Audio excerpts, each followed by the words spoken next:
Welcome to the Finance and Audit Commission January 15, 2026 regular meeting. This is a hybrid meeting with the Finance and Audit Commissioners, city staff, and members of the public participating in the downtown Menlo Park conference room and participating remotely. To start off, let me introduce the commissioners and the staff present. Vamsi Velagapudi, Colin Albright, Brian Altman, David Emery, Jackson Garten, and myself, Jayanta Day. And the staff present include Assistant Administrative Service Director Penny Lay, Finance and Budget Manager Jared Henson, Senior Accountant Amy Chen, and Management Analyst Adrian Patino. Adrian, would you please provide instructions to the commissioners and members of the public on how the meeting will proceed? Certainly. Thank you, Chair Day and members of the Finance and Audit Commission. Welcome everybody to the January 15th regular meeting of the Finance and Audit Commission, and thank you for attending. Staff will use webcams and microphones to make presentations and to respond to members of the Finance and Audit Commission. For members of the public who are in attendance and wish to provide public comment on an item on tonight's agenda, the chair calls for public comment on the item that you wish to speak on. Virtual participants will engage with the raised hand feature at the bottom of the screen. If you are dialing in from a cell phone or from a landline, you will press *9. And if you're in person, you will complete a speaker card that is over there at that table and return that to me. That concludes the instructions, and I return the meeting to the chair. Okay, so we are in the section for public comment. And under public comment, the public may address the commission on any subject not listed on this agenda. And each speaker may address the commission once under public comment for a limit of 3 minutes. Please clearly state your name and address or political jurisdiction in which you live. The commission cannot act on items not listed in the agenda, and therefore the advisory body cannot respond to non-agenda issues brought up under public comment other than to provide general information. Okay, if you would like to provide a general public comment, if you are logged in virtually, please engage that raised hand feature at the bottom of the screen. If you're dialing in from a cell phone or from a landline, please press *9. And if you're in person, please complete a speaker card and return that to me. And there are no requests for general public comment, so you may. Okay, so the next item on the agenda is the consent calendar. And under this item, the Finance and Audit Commission may take action to approve routine business items in one motion unless a Finance and Audit Commission member, city staff member, or member of public requests that an item be discussed or continued at a later date. Adrian, do we have any public comment on the consent calendar? If you would like to provide a public comment on agenda item D1, approve the October 16th, 2025 Finance and Audit Commission meeting minutes, please engage the raised hand feature at the bottom of the screen. If you are dialing in from a cell phone or from a landline, please press *9 now. And if you are in person, please complete a speaker card and return that to me. And I'm seeing no requests for public comment at this time, so you may continue.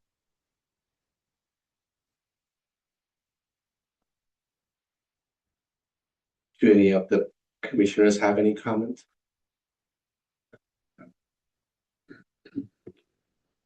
So I think at this point, the procedure is for somebody to say the motion. Move that we adopt the minutes. We have a motion from Brian Altman to approve the consent calendar. Do I have a second? Second. Commissioner Emery will second. And all those in favor? And it passes unanimously.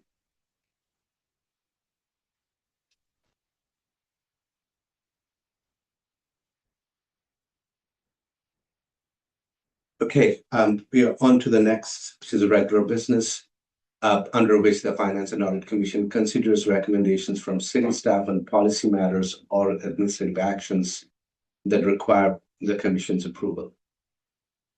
So our regular business item today is review the annual comprehensive financial report for the fiscal year ending June 30th, 2025, and recommend receipt by City Council.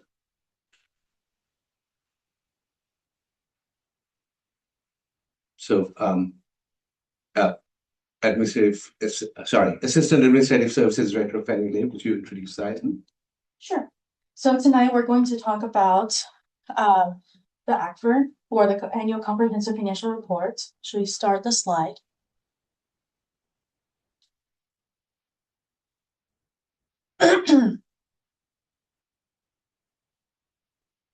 Okay. Good evening, Chair and members of the Commission. We also have our Audit Engagement Manager, Mark Hu, joining us virtually on Zoom as well. Is he on Zoom currently? Yes. Okay, perfect.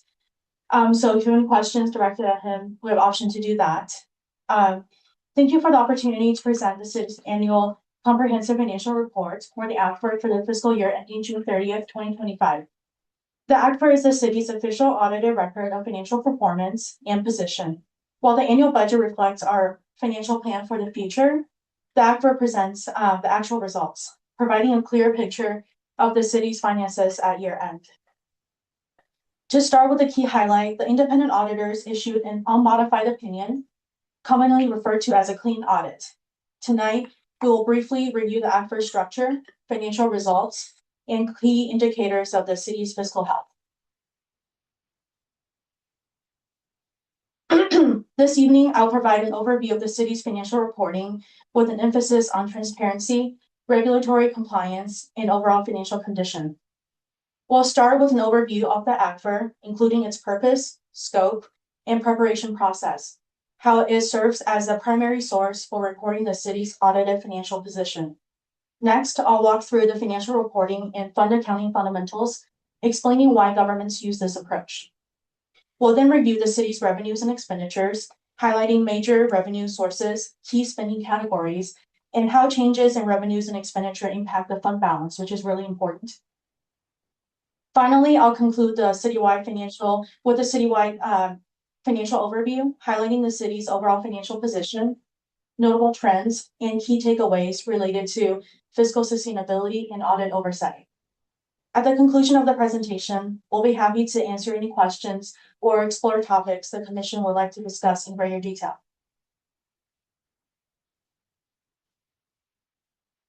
Oh, no, next slide, please. And next. The ACFR is the city's most comprehensive financial document and is issued annually after the completion of the independent audit.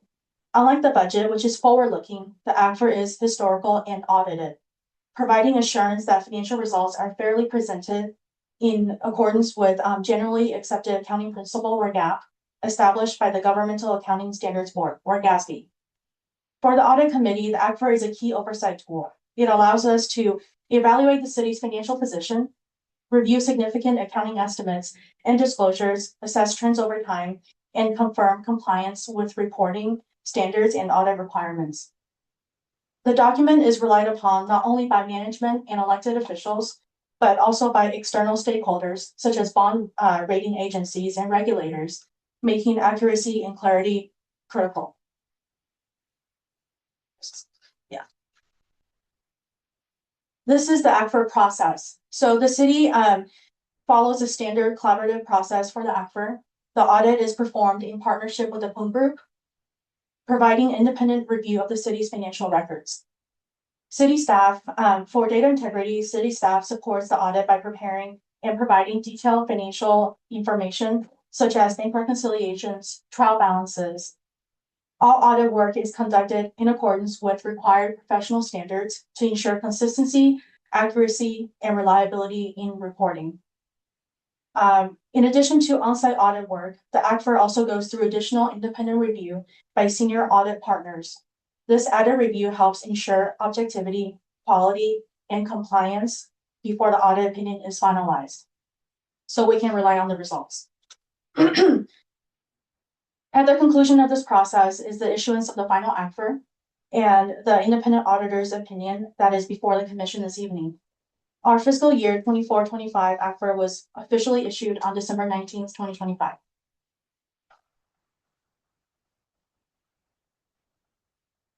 Next, we'll explore the structure of the ACFR. It's organized into three primary sections. The introductory section includes a transmittal letter, which provides context on the city's structure, economic environment, and financial highlights. The financial section contains the independent auditor's report, which has the audit opinion, management's discussion and analysis, or MD&A, the basic financial statements, and accompanying notes require supplementary information. Together, they present the city's audited financial position and operating results. The last section is the statistical section, which provides historical trend data and key financial and demographic information to support the long-term financial analysis and planning of the city. After reviewing the city's financial statements, the Pung Group issued an unmodified or clean audit opinion, stating that the financial statements present fairly in all material respects the financial position and results of the operations of the city as of June 30th, 2025. A clean opinion is the most favorable and commonly issued audit opinion, indicating that the financial statements are reliable, complete, and prepared in accordance with applicable accounting standards.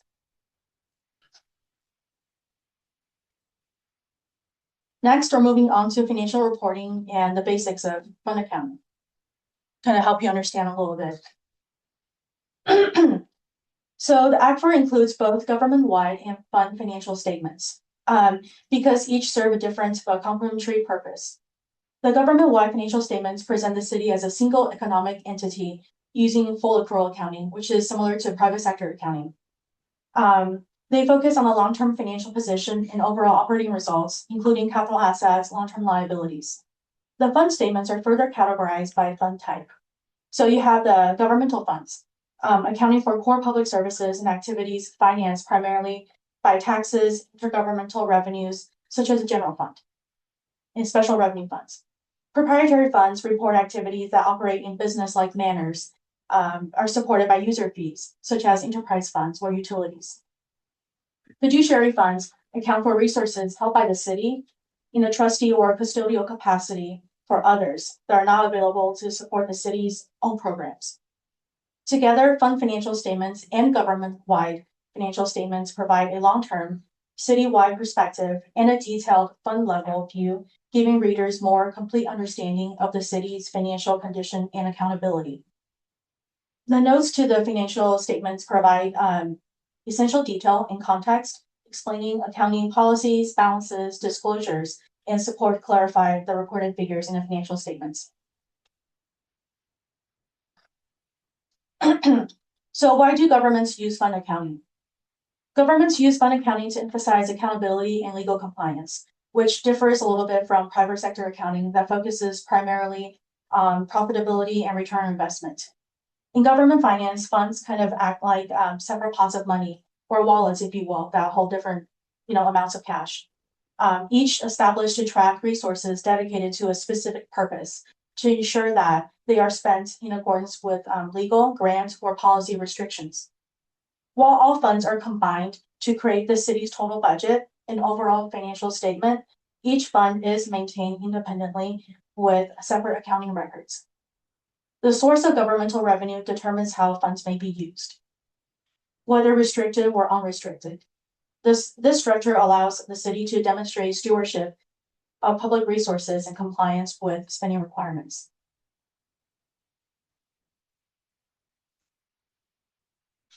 Now let's go into revenue and expenditure, which is a really important topic in helping understand fund balance. So for revenue, our city's financial activities are organized into clear revenue and expenditure categories to track resources and ensure accountability. Revenues come from multiple sources: taxes, such as property tax, sales tax, transient occupancy or TOT tax. User fees and rates for services could be grants from federal, from state, other entities, all different types of sources. And each source may have restriction on how it can be used. Expenditures are categorized to reflect how funds are spent.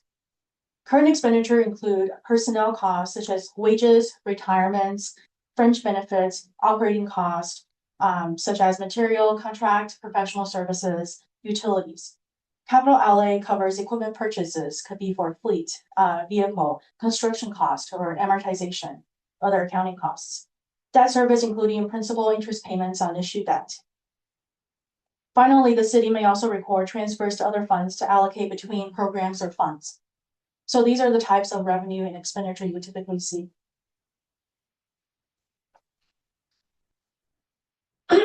Now let's take a look at how revenues and expenditure impact the fund balance. So think of the city's fund balance kind of as a savings account, if you will, your personal savings account. Let's say your monthly take-home pay is higher than your monthly expense for that month, right? So you're adding money to your savings account. Similarly, if the city ends the fiscal year with more revenues than expenditure, we experience an increase in our fund balance, right? We're adding to our savings. The reverse is also true. If your expense for that month is higher than your income, you're now taking money from your savings account to bridge the gap, right? Likewise, if the city ends the fiscal year with less revenue than expenditure, we have a deficit. The fund balance would decrease. And we will see what happens with general fund this year in the next few slides. This concept illustrates how year-end surpluses and deficit at the fund level impact the city, city's available resources. And let's keep that concept in mind as we kind of navigate the next few slides. So sometimes there could be a little bit of confusion about how income statement or the statement of revenues, expenditure, and changes in fund balance, how that interacts with the balance sheet. The concepts are a little bit confusing. In reality, they really are two different ways of showing the same outcome. So the key driver, if you look at the screen here on the left side, you have the balance sheet view, right? You have your asset minus your liability, gives you equity or fund balance in government. On the right side, you have the income statement perspective, which is your beginning fund balance plus your income minus expense, simple way to put it. And that also gives you your fund balance. So it's kind of two different perspectives.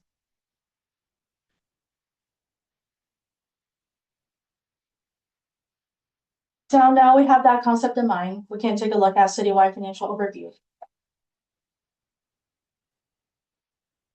Government-wide net position provides a broad long-term view of the city's overall financial health by reporting all assets and liabilities using full accrual accounting, basically treating the city as one single economic entity. While the city experienced an overall increase of 16.1 million in government-wide net position during the year, it's important to note that this does not translate to all funds operating at a surplus, right? Overall growth was largely attributed to gains in specific funds, such as the in lieu payment for community amenities. We experienced a 6.7 million increase. Which one was that again, please? It's the in lieu payment for community amenities fund, Fund 369. That fund rose by about fund balance of 6.7 million. We also had an increase in Menlo Park Municipal Water Capital Fund, which increased by 10.5 million. So you can see that we had increases in some funds. But despite these increases, the general fund reported an operating deficit, which we will talk about in the next slide. The distinction is important here because government-wide statements reflect long-term financial position, whereas fund statements focus on short-term spendable resources, which is essentially what fund balance is net available resource. As a result, an increase in net position can occur at the same time where individual funds, including the general fund, experience a deficit. Right. So that's why it's important to monitor both government-wide and also fund level. So here's one thing that happened during the audit this year. The independent auditor identified the city's method of allocating interest income and unrealized gain loss did not fully comply with GASB 31, which requires that investment earnings be allocated proportionally across all funds based on cash balances, right? Rather than limiting to a few selected funds, which makes sense, right? Let's say we all go in a pot today, invest money, and then we receive some kind of interest income. It should be allocated back to us based on how much money we put in, right? That's a common take, which is what GASB 31 says. But previously, the interest income had only been allocated to 7 funds in addition to the general fund. From our review, it appears that this approach was implemented by prior management The exact rationale for doing this and for selecting those funds, we're not sure. It was not documented, so we can't really speak to the intent of that decision. However, to ensure compliance, the city transitioned to a proportional allocation based on cash balances in all available funds, which we have 40 plus.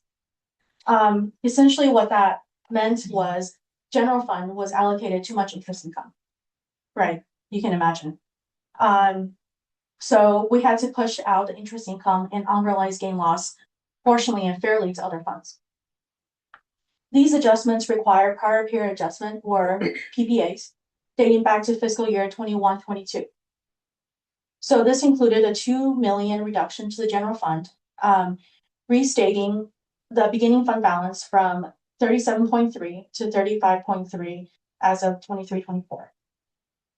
And then we had to correct for 24-25 as well, which is the current ACFR. So that contributed to a 3.3 million reduction in the use of money and property revenue, comprised of 1.6 million in interest income reduction to general fund and 1.7 million in unrealized gains reduction to general fund. So this change overall resulted in a 1.6 million net deficit for general fund in 24-25. And this brought general fund ending balance to 33.7 million.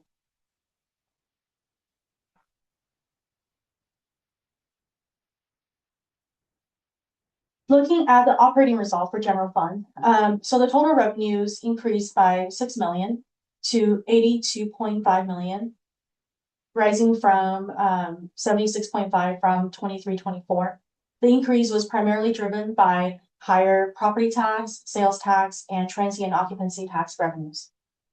Expenditure side increased by 15.1 million year over year. The growth was partly due to the absence of the 3.7 ARPA funding, because in prior years, we actually had ARPA partially funding our patrol officers. We did not have that in 24-25. We paid additional payment for pension payment to CalPERS. That's another 2 million. And we also had about 3.7 costs related to the Bellhaven Community Campus, construction, operating, utilities, and other costs.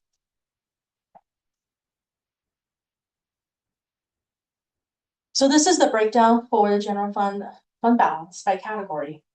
The fund balance of general fund totaled 33.6 million, like we talked about. It's classified into 5 categories to reflect spending constraints and intent. So we have non-spendable resources that cannot be spent.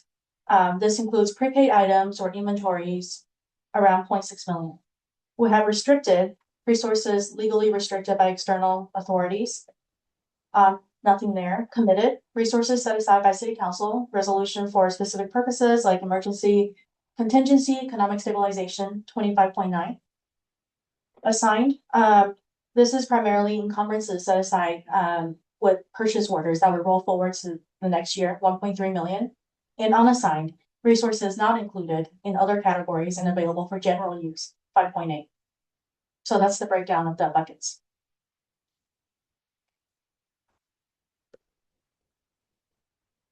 And you can access the ACFR online via this link if you wish to take a look at the PDF.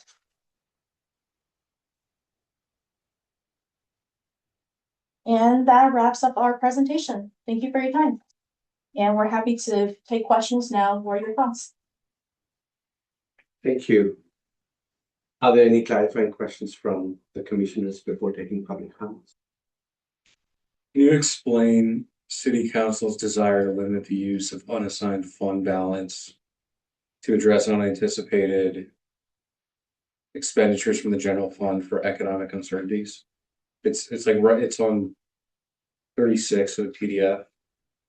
But basically, it looks like a portion of the general fund is kind of being earmarked for economic uncertainties, and now that's interpolated 35 and 40%. Page 30. Page in the ACFR? Yeah, the PDF page 37. The number on the page is 13.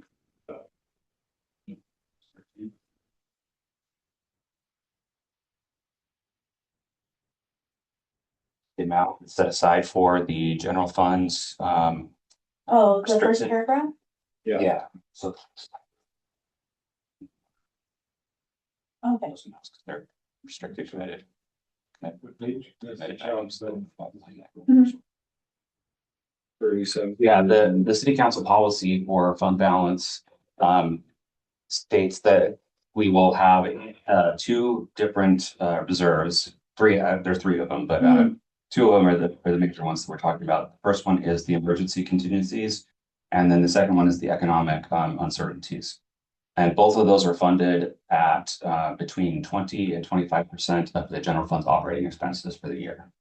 So at the end of the year, we make an adjustment to the fund balance for those items to either increase or decrease those to whatever the 20-25% of the general fund was. So both of them are 20, one's 20 and one's 25%. Oh, so is the That's the three, minimum requirements. okay, so is the range based on money spent or money that's sort of held in reserve? The range is based on the operating expenses. So For the that total year. expenses for Yeah. that year. What constitutes economic uncertainties? Oh, I see. List in the policy, let me pull that up really quickly. I can tell you that. So you're asking under what circumstances can we Yep. spend that money? Okay. Let's see.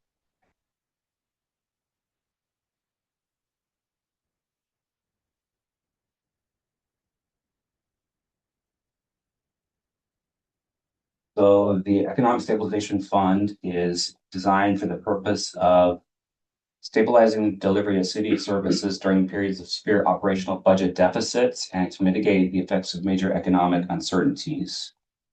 The council can use those funds for, let's see, what does it say here? City council approval shall be required before spending any portion of this fund balance.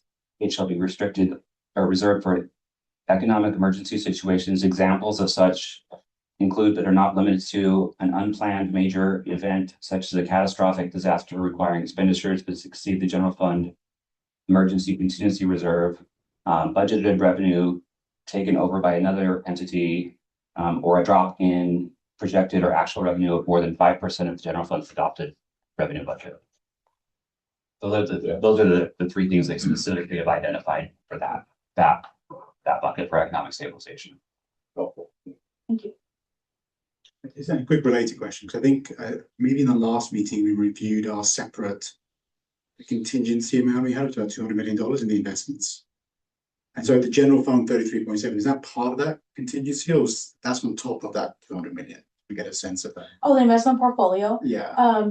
That would not be contingency, but that's, yeah, our cash that's in our investment portfolio. The cash that's invested from general fund to look at our ledger. Most likely Yeah, is. most likely. Most likely probably close to that, in but there, yeah, but it fluctuates. Okay. That's fine. Yeah. Cash in general fund is around 41 million.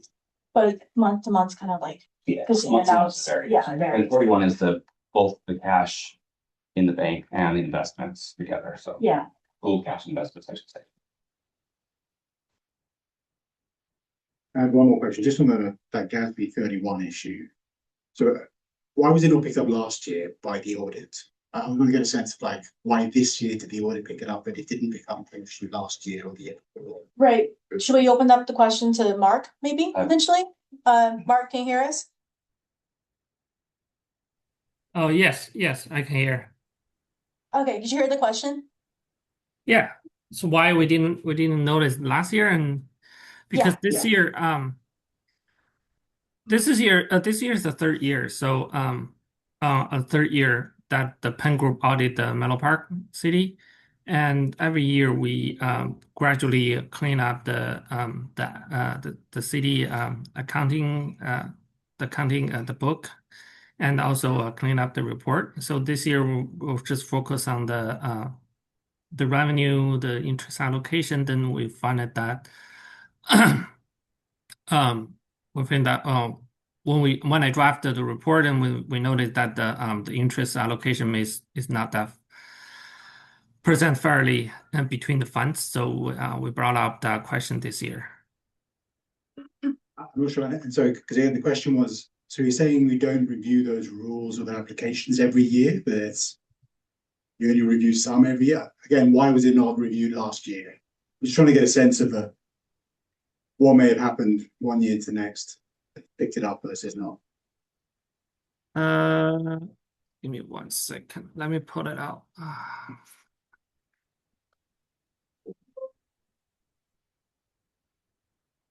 Give me 1 second.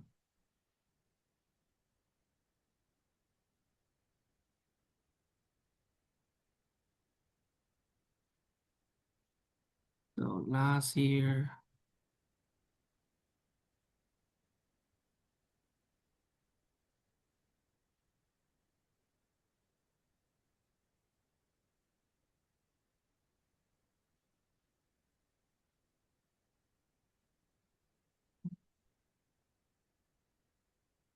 So last year when I reviewed the ACFR, I didn't see that such material, to be honest. So I didn't focus on that part. And this year, because the money is staying in the different funds is significant different with the interest allocation. So I brought that up this year. Oh. Said you missed it last year. My question is a follow-up to you. Like, how many policies, regulations, rules are there? Do you review them every year? Or are there so many, you can only review a certain number every year, every 2 years, every 3 years, every 4 years? What's your procedure? Okay, as you can see, this year we implement the Gatsby 101, the composite absence. So we know that we have more than 100 Gatsby that we have to follow. So that's a lot. So as an auditor, we've just mainly focused on the key control to different cycles. So for example, last year we focused on the expenditure. I think we did just give me 1 second. Yeah, last year we did expenditure, the tax of control and also the payroll tax of control. And this year we're doing the revenue tax of control or the bank statement tax of control. So every year we focus on different internal control. And for the substantive testing, the detailed testing, which is it's based on sample size. So based on the population and the materiality, then we select the samples to do the testing. So every year is a little different. How long does it do? How long does it take you to do? So if you do 25 every year, how long does it take you to do that review? You mean the whole audit? Normally Yes.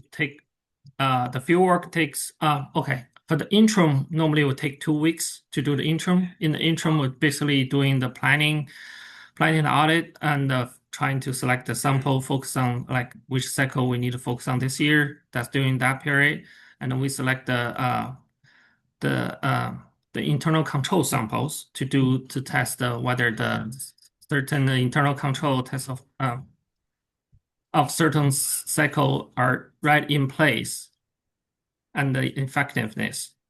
And that's happened in May and June.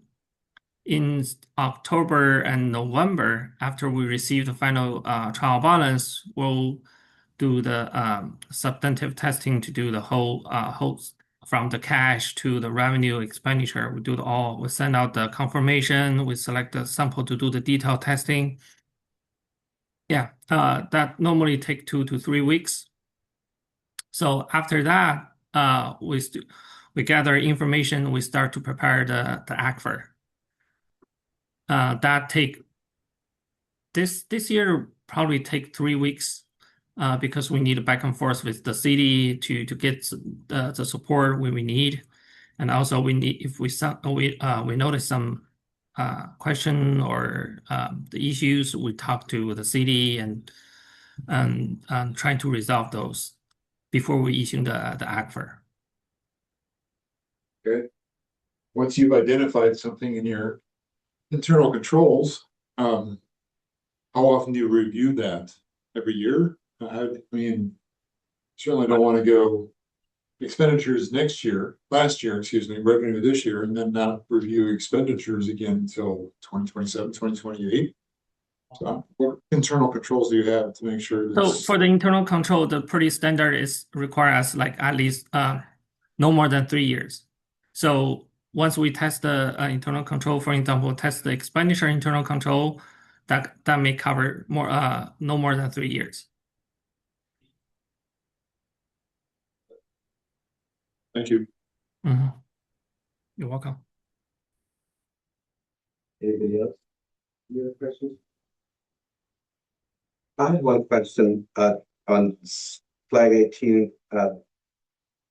You mentioned that CalPERS and the Bellhaven Community Center, there was the expenditure was more than what was planned or what was estimated. Did I catch that correctly? Not more than estimated, but it's just more than last year. More than last year? Yeah, so the 15.1 million at a glance, it's like, oh, that's a lot compared to last year, but it's because of these items. Okay. Yeah. Is that something that sort of, let's say for CalPERS or others, do you have insight on whether that sort of happens on a regular basis, that it goes up, or there are trend lines? Or do you have any insights on this in terms of, what might happen in the future? Sure. So for CalPERS, the 2 million was actually voluntary payment. So we wanted to pay down our amortization, or essentially kind of think of it as a mortgage. So we wanted to pay down our liability in advance. So it was purely voluntary. And then for if it's just pension, or do we also want to talk about the campus?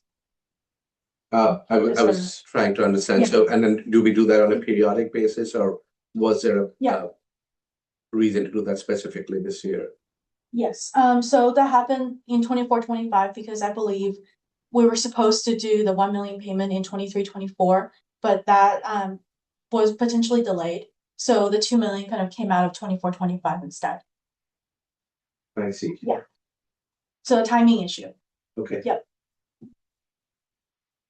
And with regard to the Bellhaven, Yes. Yes, so that because the cost includes construction costs as well as operating costs, because we're just getting that up started. So we had utilities, we also had to hire extra people, temps, FTEs, so startup cost.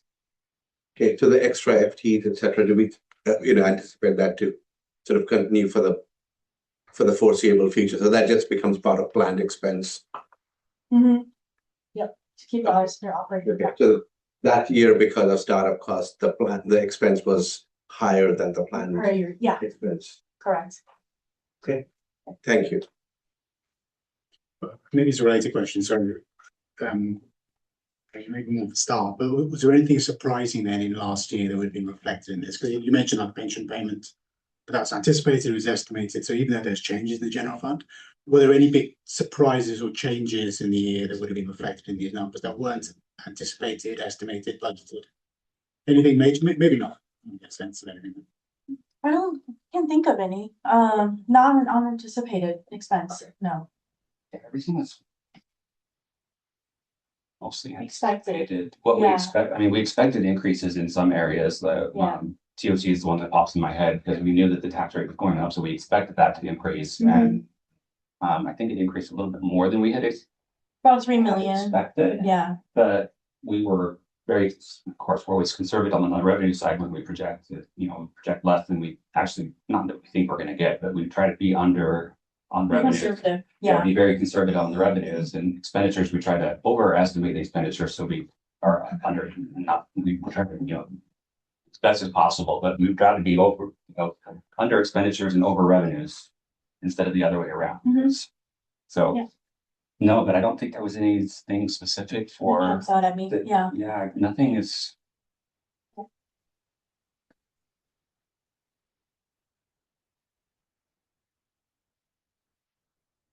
Okay, Adrian, do we have any public comment?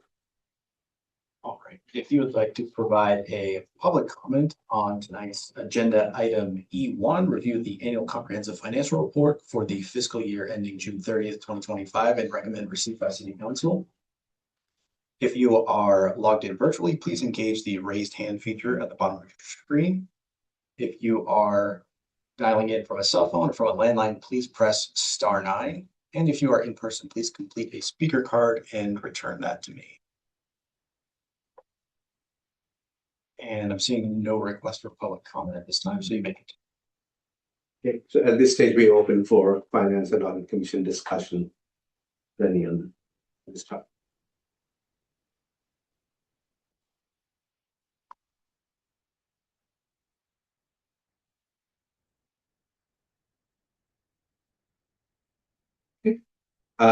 In that case, Adrian, would you please take the motion?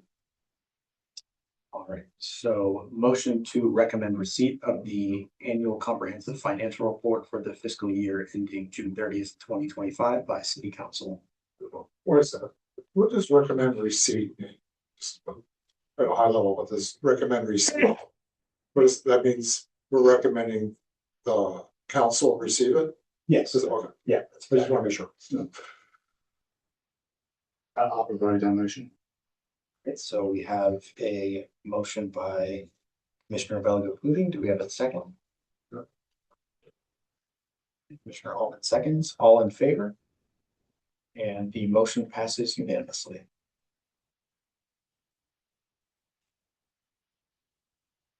Okay, the next agenda item is just look at any committee or subcommittee reports. So I did miss the last meeting, but are there any subcommittee reports since the last meeting? What? Did you- Subcommittees. Yeah, did you set up a subcommittee for the couple of meetings? It's been a while. I think we set up one on the open gov. Yeah, I think you may be on and we remained on. I think I was on, was it yeah. itself or? I've forgotten, but I don't, that. So we had a just to zoom out, we had a discussion on with what subcommittees to have, whether or not to have. A committee that we sort of concluded as for now, we'll keep the open gov committee, and then in subsequent meetings deciding on other subcommittees. I think that's what it, Yeah, so really sort of where we are so no reports, but we'll just keep them open in and use them as we want to. exactly. Or we could with the open gov one, like if it's 3 month to get whoever's on it. Yeah, we just we can get together. Yeah. And remind me, Adrian, sort of, we can get together separately as a subcommittee, right? That doesn't sort of come in as a contradiction to or go against Brown's law. Yeah, that's correct. Yeah. Because you guys are, all of the subcommittees are in minority of the larger commission. So because it's fewer than 4 members, anytime you need to discuss any of the subcommittee activities, there's no accidental quorum that would result in Brown Act violations by doing that. I think prima facie that we don't even remember what the subcommittees are. We don't have reports. That suggests we don't even need them, but this is me.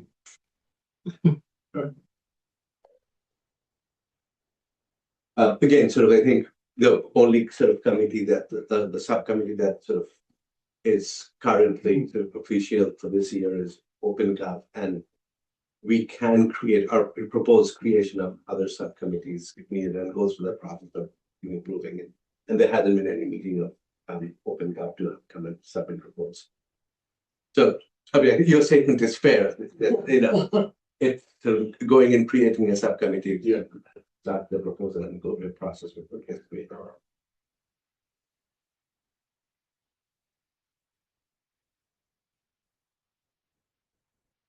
Okay. We'll move on to the next, which is informational items. So in this section, the city staff provides updates on matters of importance to the commission. And these are purely informational items, that is, action items. But for example, a commissioner, a city staff member, or a member of the public may request to make a comment or ask a questions on any of the informational items. With that, do we have any public comments or questions? If you would like to provide a public comment on tonight's informational items, agenda items G1 and G2, If you are logged in virtually, please engage the raised hand feature at the bottom of the screen. If you are dialing in from a cell phone or from a landline, please press *9. And if you are in person, please complete a speaker card and return that to me. And seeing no request for public comment, so you may continue. And just to check, so do any of you have any updates to provide at this time? Informational updates? No, the next regularly scheduled meeting for this commission is April 16th, 2026. I don't know if we anticipate having a special meeting before then, but if there is a desire on staff's end for one of those, we will obviously be in touch with the commission about scheduling one if necessary. What's the date, April 16th, you said? April 16th, 2026.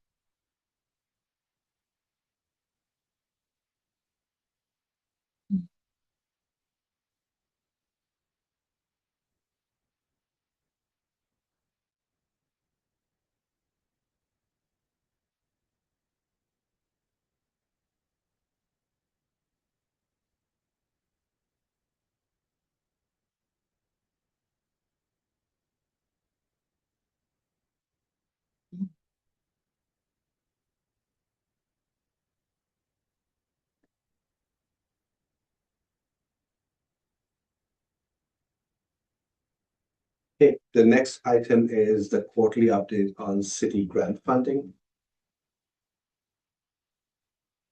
Yeah, that's also an informational item. So if there's any, So that's also informational. yeah, Okay. so unless there's any questions from the commission, there's no updates from staff's end. It's attached to the agenda.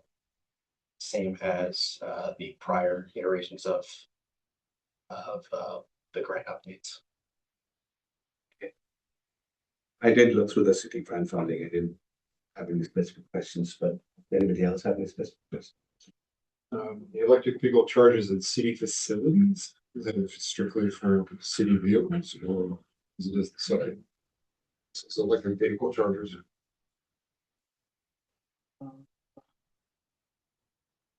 I would have to check on that, but I know there is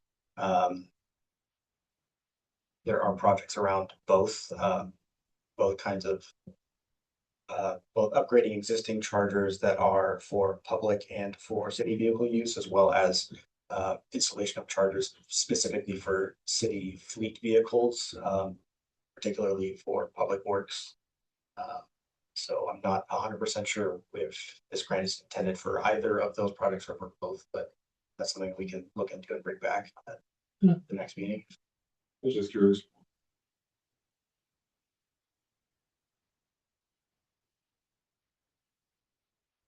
Okay.